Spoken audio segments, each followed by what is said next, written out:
ছাত্রছাত্রীরা, আশা করি তোমরা সবাই ভালো আছো।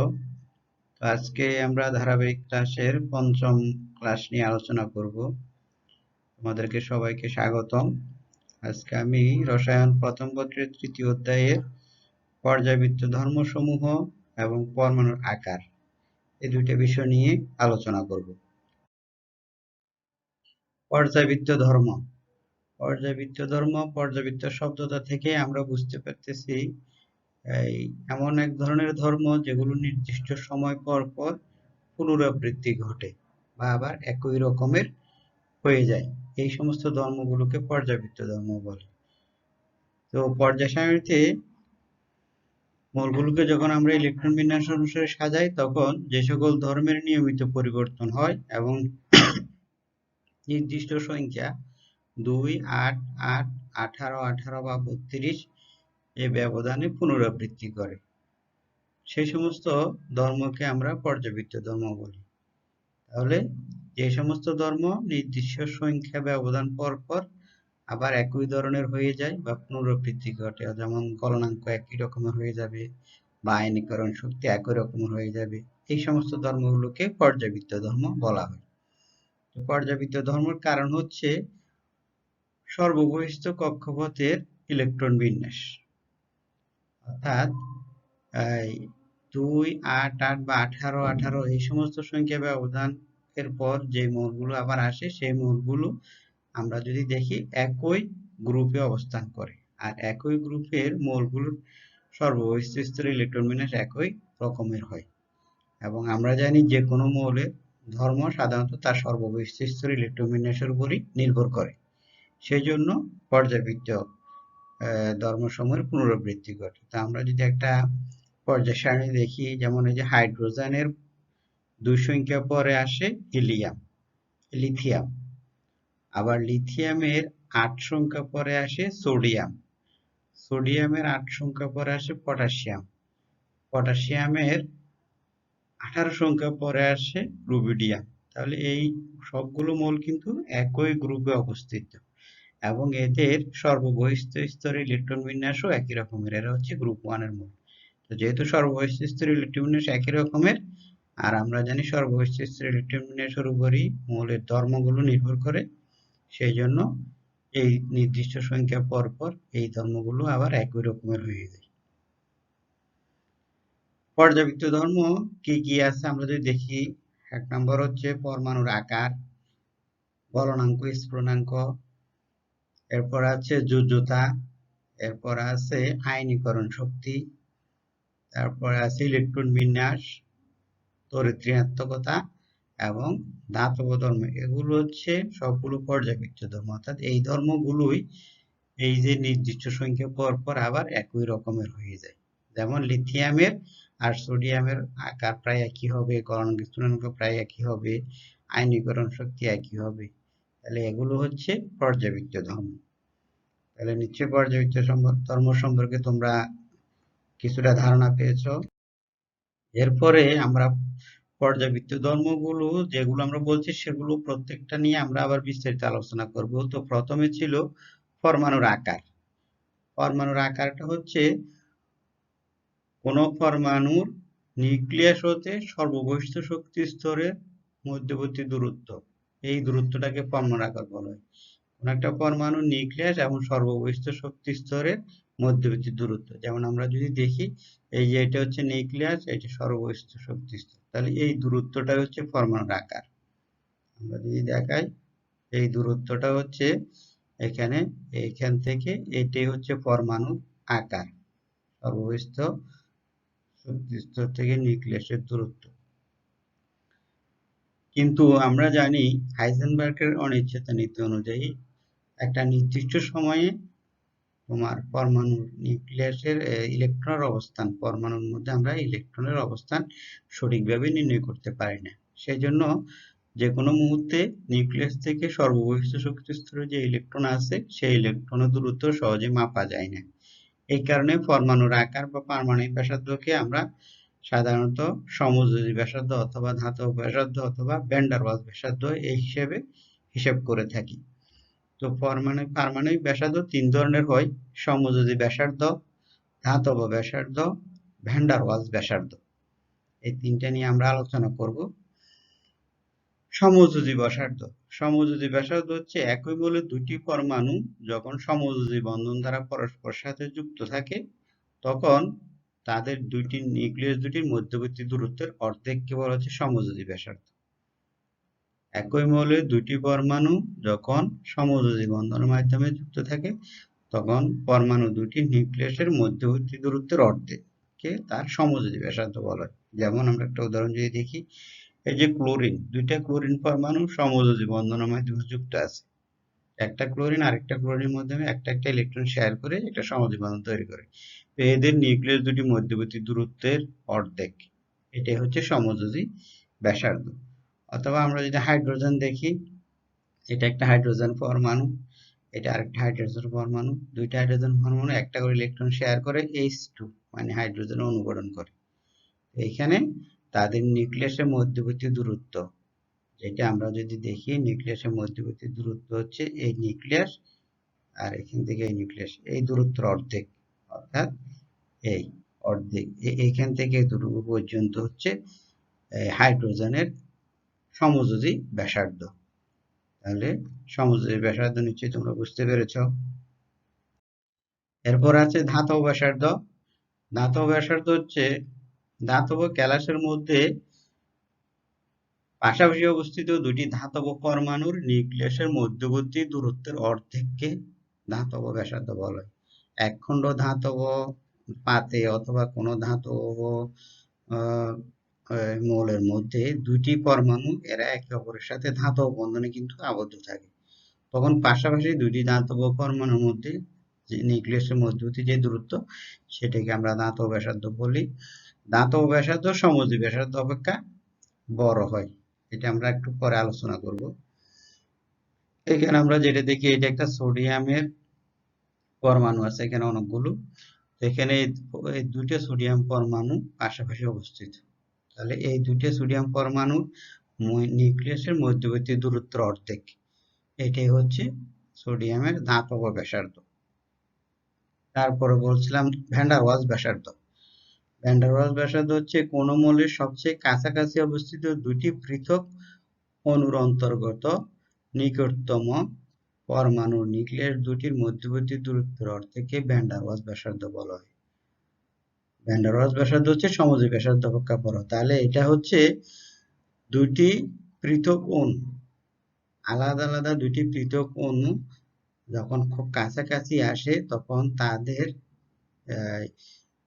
নিকটতম দুটি পরমাণু নিউক্লিয়াস দুটি মধ্যবর্তী দূরত্বের অর্ধেককে আমরা ভ্যান্ডার ওয়ালস ব্যাসার্ধ বলে থাকি।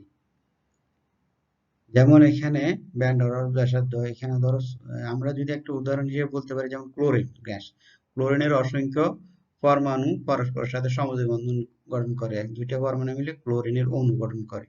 এভাবে ক্লোরিনের কোন একটা আধারের মধ্যে অসংখ্য ক্লোরিন অণু থাকে, এই দুইটা ক্লোরিন অণু যখন সবচেয়ে কাছাকাছি থাকে তখন তাদের নিউক্লিয়াসের মধ্যবর্তী দূরত্বের অর্ধেক। এটা একটা ক্লোরিন অণু, এটা একটা ক্লোরিন অণু, একটা ক্লোরিন অণু, এটা একটা ক্লোরিন অণু, এদিকে আর অনেকগুলো ক্লোরিন আছে। পাশাপাশি নিকটতম দুইটি ক্লোরিন অণুর কাছাকাছি দুটি পরমাণু নিউক্লিয়াসের মধ্যবর্তী দূরত্বের অর্ধেক। তাহলে এখান থেকে এই দূরত্বের অর্ধেক, এটাই হচ্ছে ভ্যান্ডার ওয়ালস ব্যাসার্ধ। ভ্যান্ডার ওয়ালস ব্যাসার্ধ সমযোজী ব্যাসার্ধ অপেক্ষা বড় হয়। আমরা তিন ধরনের ব্যাসার্ধ, সমযোজী ব্যাসার্ধ, ধাতব ব্যাসার্ধ, ভ্যান্ডার ওয়ালস ব্যাসার্ধ বলছিলাম। এর মধ্যে সবচেয়ে বড় হচ্ছে ভ্যান্ডার ওয়ালস ব্যাসার্ধ, তারপর ধাতব ব্যাসার্ধ, আর সমযোজী ব্যাসার্ধ হচ্ছে সবচেয়ে ছোট। এটার কারণ আমরা একটা চিত্র দেখলে বুঝবো। এটা হচ্ছে সমযোজী ব্যাসার্ধ। সমযোজী বন্ধন যখন গঠিত হয় তখন যে দুইটা পরমাণুর মধ্যে সমযোজী বন্ধন তৈরি হয়, সেই দুইটা পরমাণুর যে দুইটা অরবিটাল ইলেকট্রন শেয়ার করে সেই দুইটা অরবিটালের মধ্যে ওভারল্যাপ ঘটে। ওভারল্যাপ মানে হচ্ছে একটা অরবিটাল আরেকটা অরবিটালের উপরে চলে আসে, তখন পরমাণু দুইটা নিউক্লিয়াসও কাছাকাছি, এই যে একটা আরেকটার উপরে চলে আসছে, তখন পরমাণু দুইটা নিউক্লিয়াস কাছাকাছি চলে আসে, সেই জন্য সমযোজী ব্যাসার্ধটা হচ্ছে সবচেয়ে ছোট। আর ধাতব ব্যাসার্ধের ক্ষেত্রে হচ্ছে ধাতব পরমাণু দুটি পরস্পর একটা আরেকটার সংস্পর্শে থাকে, তবে একটা আরেকটার উপরে চলে আসে না, একটা আরেকটার সাথে লেগে বা সংস্পর্শে থাকে। সেই জন্য ধাতব ব্যাসার্ধটা সমযোজী ব্যাসার্ধ থেকে আরেকটু বড়। আর ভ্যান ডার ওয়ালস ব্যাসার্ধের ক্ষেত্রে দেখা যাচ্ছে যে দুইটি অণু যখন কাছাকাছি আসে তখন সেই দুইটি অণু একেবারে সংস্পর্শে নাও আসতে পারে, অণু দুইটা পরস্পরের নিকটে আসে, অর্থাৎ সবচেয়ে নিকটতম দুইটা অণু পাশাপাশি দুইটি নিউক্লিয়াস পরমাণু নিউক্লিয়াসের মধ্যে দূরত্ব অর্ধেক আমরা ভ্যান ডার ওয়ালস ব্যাসার্ধ করছিলাম। এই ক্ষেত্রে অণু দুইটা যেহেতু একদম সংস্পর্শে নাও আসতে পারে, কাছাকাছি আসবে, সেই জন্য এই ভ্যান ডার ওয়ালস ব্যাসার্ধটা আরো বড় হয়। তাহলে সমযোজী ব্যাসার্ধ সবচেয়ে ছোট, কারণ সমযোজী বন্ধন গঠনের সময় পরমাণু দুইটার অরবিটালের ওভারল্যাপ ঘটে, ফলে নিউক্লিয়াস দুইটা কাছে চলে আসে, সেই জন্য সমযোজী ব্যাসার্ধ সবচেয়ে ছোট। আর ধাতব ব্যাসার্ধ আরেকটু বড়, কারণ ধাতব ব্যাসার্ধের ক্ষেত্রে ওভারল্যাপ ঘটে না, ধাতব পরমাণুগুলো একটা আরেকটার সংস্পর্শে অর্থাৎ একটা আরেকটার সাথে লেগে থাকে। আর ভ্যান ডার ওয়ালস ব্যাসার্ধ যখন হয় তখন পরমাণু দুইটা বা অণু দুইটা পরস্পরের কাছাকাছি আসে, সেক্ষেত্রে অণু দুইটা একেবারে পরস্পর সংস্পর্শে আসে না, একটু অণু দুইটার মধ্যে ফাঁকা জায়গাও থাকার সম্ভাবনা আছে, সেই জন্য ভ্যান ডার ওয়ালস ব্যাসার্ধটা আরো বড়। তাহলে সবচেয়ে বড় হচ্ছে ভ্যান ডার ওয়ালস ব্যাসার্ধ। পর্যায়ভিত্তিক বিভিন্ন মৌলের পরমাণুর আকারের সম্পর্ক, অর্থাৎ একই পর্যায়ে পরমাণুর আকার কিভাবে পরিবর্তিত হয় আমরা যদি দেখি, আমরা জানি পর্যায় সারণীতে বাম থেকে ডানে গেলে, অর্থাৎ একই পর্যায়ে বাম থেকে ডানে গেলে পারমাণবিক আকার কমতে থাকে। এটার কারণ হচ্ছে একই শক্তি স্তরে ইলেকট্রন বাড়তে থাকে, ফলে সর্ববহিস্থ স্তরে ইলেকট্রনের সাথে নিউক্লিয়াসের আকর্ষণ বাড়ে, তাই সর্ববহিস্থ স্তর নিউক্লিয়াসের কাছে চলে আসে, এই জন্য আকার হ্রাস পায়। যখন একই পর্যায়ে বাম থেকে আমরা ডানে যাব তখন একই প্রধান শক্তি স্তরে ইলেকট্রন বাড়তে থাকে, তো ইলেকট্রন যখন বাড়ে নিউক্লিয়াসে প্রোটনও বাড়ে, ফলে ইলেকট্রন আর প্রোটনের সাথে আকর্ষণ বেড়ে যায়, সেই জন্য সর্ববহিস্থ স্তরে ইলেকট্রনগুলোকে নিউক্লিয়াস নিচের দিকে বা কাছে টেনে নিয়ে আসে, এই জন্য পরমাণুর আকারটা ছোট হয়ে যায়। এটা আমরা যদি দেখি, এই যে পর্যায় একেবারে বাম থেকে যাচ্ছে, এতে প্রত্যেকের পর্যায় কিন্তু একটাই, এটা সর্বশেষ পর্যায়ে একটা ইলেকট্রন আছে, এটার আছে দুইটা, এটার আছে তিনটা, চারটা, পাঁচটা, তাহলে যত ডান দিকে যাচ্ছি ইলেকট্রন সংখ্যা বাড়তেছে, ইলেকট্রন সংখ্যা বাড়ার অর্থ হচ্ছে নিউক্লিয়াসে প্রোটনও বাড়ে, ফলে একটাকে যত আকর্ষণ করবে দুইটাকে প্রোটন আরো বেশি আকর্ষণ করবে, তিনটাকে আরো বেশি করবে, চারটাকে আরো বেশি করবে, এই জন্য যতই ডানে যাবা তত আকর্ষণ বাড়বে, ফলে ইলেকট্রনগুলোকে নিউক্লিয়াস আকর্ষণ বেশি করবে, সেই জন্য সেগুলো ভিতরের দিকে চলে আসবে, অর্থাৎ আকারটা ছোট হয়ে যাবে। আর গ্রুপ ভিত্তিক সম্পর্ক, একই গ্রুপে যত উপর থেকে নিচে যাওয়া যায় পরমাণুর আকার বাড়বে, এটার কারণ হচ্ছে আমরা যদি একই গ্রুপের নিচের দিকে যাই তখন দেখা যাচ্ছে যে যে নতুন ইলেকট্রনটা যুক্ত হচ্ছে সেটা পরবর্তী নতুন শক্তি স্তরে যুক্ত হচ্ছে, একই শক্তি স্তরে যুক্ত হয় না, পরবর্তী নতুন শক্তি স্তরে যুক্ত হয়। আর পরবর্তী নতুন শক্তি স্তরটা যেহেতু নিউক্লিয়াস থেকে দূরে অবস্থিত, সেই জন্য পরমাণুর আকারটাও বেড়ে যায়। এই যে আমরা দেখি এটা পরবর্তী নিচের দিকে গেলে এই ইলেকট্রনটা এর পরবর্তী শক্তি স্তরে আসতেছে, আরো নিচে গেলে তার পরবর্তী শক্তি স্তরে আসতেছে, তাহলে এখান থেকে যে দূরত্ব, এই শক্তি স্তরের দূরত্ব আরো বেশি, এই শক্তি স্তরের দূরত্ব আরো বেশি, তাহলে যতই নিচের দিকে যাবা ইলেকট্রনটা নতুন শক্তি স্তরে যুক্ত হয়, সেই নতুন শক্তি স্তরটা নিউক্লিয়াস থেকে যেহেতু দূরে, সেজন্য পরমাণুর আকারও বাড়তে থাকে। আমরা যদি একটু পর্যায় সারণীতে দেখি, এই যে সহজে বোঝা যাচ্ছে, এই যে যত নিচের দিকে যাচ্ছি পরমাণুর আকার আস্তে আস্তে বাড়তেছে, আর যত বাম থেকে ডানে যাচ্ছি পরমাণুর আকার কমতেছে। তাহলে পরমাণুর আকার হচ্ছে বাম থেকে ডানে গেলে একই পর্যায়ে বাম থেকে ডানে গেলে কমে, আর উপর থেকে নিচে গেলে একই গ্রুপে উপর থেকে নিচে গেলে বাড়বে। ল্যান্থ্যানাইট সংকোচন, ল্যান্থ্যানাইট সংকোচন এই শব্দটা ডি ব্লক শ্রেণী মৌলের ক্ষেত্রে প্রযোজ্য বা অবস্থান্তর মৌলের ক্ষেত্রে প্রযোজ্য। স্ক্যান্ডিয়াম, সাধারণত আমরা স্ক্যান্ডিয়াম থেকে জিঙ্ক দিয়ে বলতে পারি, স্ক্যান্ডিয়াম এবং জিঙ্ক এর সর্ববহিস্থ স্তর ইলেকট্রনটা হচ্ছে সর্ববহিস্থ স্তর হচ্ছে 4s অরবিটাল, সর্ববহিস্থ অরবিটাল বা সর্ববহিস্থ শক্তি স্তর হচ্ছে 4s স্তর বা অরবিটাল। তাহলে ইলেকট্রন বিন্যাসটা দেখা যায়, আমি এখানে লেখা আছে, তাহলে স্ক্যান্ডিয়ামের 21টা ইলেকট্রন আছে, তো 21তম ইলেকট্রন বা সর্ববহিষ্ঠ স্তরের ইলেকট্রনটা হচ্ছে 4s, জিঙ্কেরও সর্ববহিষ্ঠ স্তর হচ্ছে 4s। ফলে এই দুইজনেরই যেহেতু সর্ববহিষ্ঠ শক্তি স্তর একই, সুতরাং আকার সমান হওয়ার কথা ছিল, কিন্তু স্ক্যান্ডিয়ামের থেকেও জিঙ্কের আকার ছোট। এটার কারণ হচ্ছে সর্ববহিষ্ঠ স্তর একই হলেও স্ক্যান্ডিয়ামে ইলেকট্রন আছে 21টা আর জিঙ্কে আছে 30টা। তাহলে 21টা ইলেকট্রন কে নিউক্লিয়াস যেহেতু আকর্ষণ করবে, 30টা ইলেকট্রনকে নিউক্লিয়াস আরো বেশি কি করবে, আকর্ষণ করবে, আকর্ষণ বেশি হবে। সেই জন্য জিঙ্কের 4s শক্তি স্তরটা বা 4s অরবিটালটা নিউক্লিয়াসের কাছে চলে আসে, এই কারণে জিঙ্কের আকার ছোট হয়ে যায়। এভাবে আমরা যদি স্ক্যান্ডিয়াম থেকে টাইটানিয়াম, ভ্যানাডিয়াম, ক্রোমিয়াম থেকে শুরু করে আস্তে আস্তে জিঙ্ক পর্যন্ত যাই, যত স্ক্যান্ডিয়াম থেকে জিঙ্কের দিকে যাব তত আস্তে আস্তে আকর্ষণ বাড়বে, ফলে পরমাণুর আকারও আস্তে আস্তে ছোট হয়ে যাবে বা সংকুচিত হয়ে যাবে। এটাকে বলা হচ্ছে ল্যান্থানাইট সংকোচন। তাহলে স্ক্যান্ডিয়াম থেকে জিঙ্ক পর্যন্ত সর্ববহিষ্ঠ শক্তি স্তর একই হলেও ইলেকট্রন সংখ্যা বৃদ্ধির কারণে সর্ববহিষ্ঠ শক্তি স্তর বা সর্ববহিষ্ঠ শক্তি স্তরের ইলেকট্রনের সাথে নিউক্লিয়াসের আকর্ষণ বাড়ে, সেই জন্য সর্ববহিষ্ঠ শক্তি স্তরটা নিউক্লিয়াসের কাছে চলে আসে। এই ঘটনাটাকে বলা হচ্ছে ল্যান্থানাইট সংকোচন। আয়নিক ব্যাসার্ধ।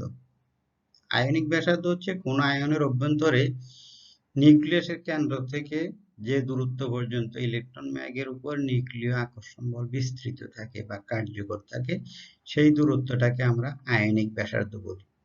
তাহলে কোন একটা আয়নের অভ্যন্তরে নিউক্লিয়াসের কেন্দ্র থেকে যত দূর পর্যন্ত নিউক্লিয় আকর্ষণ বল কার্যকর থাকে সেটাকে আয়নিক ব্যাসার্ধ বলে। আয়নিক ব্যাসার্ধ দুই রকমের হয়, একটা হচ্ছে ক্যাটায়নিক ব্যাসার্ধ, একটা হচ্ছে অ্যানায়নিক ব্যাসার্ধ। কারণ আমরা জানি ইলেকট্রন ত্যাগ করলে ক্যাটায়ন হয়, ইলেকট্রন গ্রহণ করলে অ্যানায়নের সৃষ্টি হয়। তাহলে এই জন্য আয়নিক ব্যাসার্ধ দুই রকমের।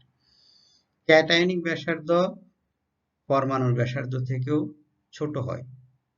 ক্যাটায়নিক ব্যাসার্ধ পরমাণুর ব্যাসার্ধ থেকে আমরা যেটা উদাহরণ দেখি, যেমন এই যে লিথিয়াম এর পরমাণুর ব্যাসার্ধ হচ্ছে 1.34 আমস্ট্রং, আর লিথিয়াম আয়ন যেটা ক্যাটায়ন সেটা হচ্ছে 0.78 আমস্ট্রং। তাহলে পরমাণুর ব্যাসার্ধ থেকে ক্যাটায়নের ব্যাসার্ধ ছোট। এটার কারণ হচ্ছে অনেক সময় যখন ক্যাটায়ন তৈরি হয় তখন সর্ববহিষ্ঠ স্তরে ইলেকট্রনটা যদি চলে যায় এবং সর্ববহিষ্ঠ স্তরে যদি একটা ইলেকট্রন থাকে তাহলে শক্তি স্তর কমে যায়, সেই ক্ষেত্রে পরমাণুর আকার তো সহজেই ছোট হয়ে যাবে। যেহেতু সর্ববহিষ্ঠ স্তরটা চলে গেছে, একটা ইলেকট্রন থাকলে বা দুটি ইলেকট্রন থাকলে সর্ববহিষ্ঠ স্তরে সব ইলেকট্রন যদি চলে যায় তাহলে আকারটা ছোট হয়ে যাবে। অথবা সর্ববহিষ্ঠ স্তরের সব ইলেকট্রন চলে না গেলেও একটা ইলেকট্রন বা দুটি ইলেকট্রন চলে যাওয়ার কারণে ইলেকট্রন সংখ্যা কমে যায়। ইলেকট্রন সংখ্যা যখন কমে যায় তখন ইলেকট্রন প্রতি নিউক্লিয় চার্জ বেড়ে যায়।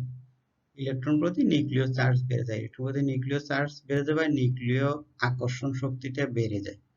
সেই কারণে বা যে ইলেকট্রনগুলো থাকে সেগুলোকে নিউক্লিয়াস নিজের দিকে টেনে নিয়ে আসে, এই কারণে আকারটা ছোট হয়ে যায়। তাহলে দুইটা ঘটনা, একটা হচ্ছে শক্তি স্তর অপসারিত হইতে পারে, অথবা শক্তি স্তর অপসারণ না করলেও ইলেকট্রন সংখ্যা কমে যাওয়ার কারণে ইলেকট্রন প্রতি নিউক্লিয় চার্জ বেড়ে যায় বা নিউক্লিয়াসের আকর্ষণ বেড়ে যায় ইলেকট্রন প্রতি, সেই কারণে আকারটা ছোট হয়ে যায়। আর অ্যানায়নিক ব্যাসার্ধ পরমাণুর ব্যাসার্ধ অপেক্ষা বড় হয়, অর্থাৎ অ্যানায়নের ব্যাসার্ধটা নিরপেক্ষ পরমাণু ব্যাসার্ধ থেকে বড় হবে। যেমন ক্লোরিন, ক্লোরিনের পরমাণুর ব্যাসার্ধ হচ্ছে 0.99 আমস্ট্রং আর ক্লোরাইড আয়নের ব্যাসার্ধ হচ্ছে 1.81 আমস্ট্রং, তাহলে অনেক বড়। এটার কারণ হচ্ছে যখন অ্যানায়ন গঠিত হয় তখন ইলেকট্রন যুক্ত হয়, ইলেকট্রন যুক্ত হয়। তো সেই ক্ষেত্রে সাধারণত শক্তি স্তর বাড়ে না, শক্তি স্তর না বাড়লেও যেহেতু ইলেকট্রন বেড়ে গেছে সেই জন্য ইলেকট্রন প্রতি নিউক্লিয় আকর্ষণটা কমে যায়। ইলেকট্রন প্রতি নিউক্লিয় আকর্ষণ, অর্থাৎ এখানে ইলেকট্রন ছিল 17টা আর এখানে হয়ে গেছে 18টা, তাহলে 17/17 হবে উপরে আর এখানে হবে 17/18। তাহলে ইলেকট্রন প্রতি নিউক্লিয় আকর্ষণ বলটা কমে যায়। সেই কারণে তোমার পরমাণুর আকারটা কি হয়ে যাবে, বেড়ে যাবে। পরমাণু বলতে অ্যানায়নের আকারটা বেড়ে যাবে। তাহলে অ্যানায়নের ব্যাসার্ধ পরমাণুর ব্যাসার্ধের থেকেও বেশি। এটার কারণ হচ্ছে অ্যানায়নের ক্ষেত্রে ইলেকট্রন যেহেতু বেড়ে যায়, সেজন্য ইলেকট্রন প্রতি নিউক্লিয় চার্জটা তোমার কমে যায়। কমে যাওয়ার কারণে তোমার আকারটা বেড়ে যাবে। একটা জিনিস আমরা দেখি এখানে, নাইট্রোজেনের একটা ion, oxide ion, chloride ion আছে। সবগুলো কিন্তু সম ইলেকট্রন যুক্ত, অর্থাৎ এই তিনটা আয়নের মধ্যে ইলেকট্রন কিন্তু একই, কিন্তু প্রোটন সংখ্যা ভিন্ন। নাইট্রোজেনে 7টা, অক্সিজেনে 8টা এবং ক্লোরাইড আয়নে আছে 9টা। তাহলে আমরা যদি আকার দেখি, দেখো আকার হচ্ছে সবচাইতে বড় হচ্ছে নাইট্রোজেন 1.71, তারপর অক্সিজেন, তারপর হচ্ছে ক্লোরাইড। তো সাধারণত পরীক্ষা অনেক সময় অক্সাইড আর ক্লোরাইড দিয়ে দেয়। তাহলে অক্সাইড এবং ক্লোরাইডের মধ্যে কার আকার বড় বা আয়নিক ব্যাসার্ধ কোনটি বেশি?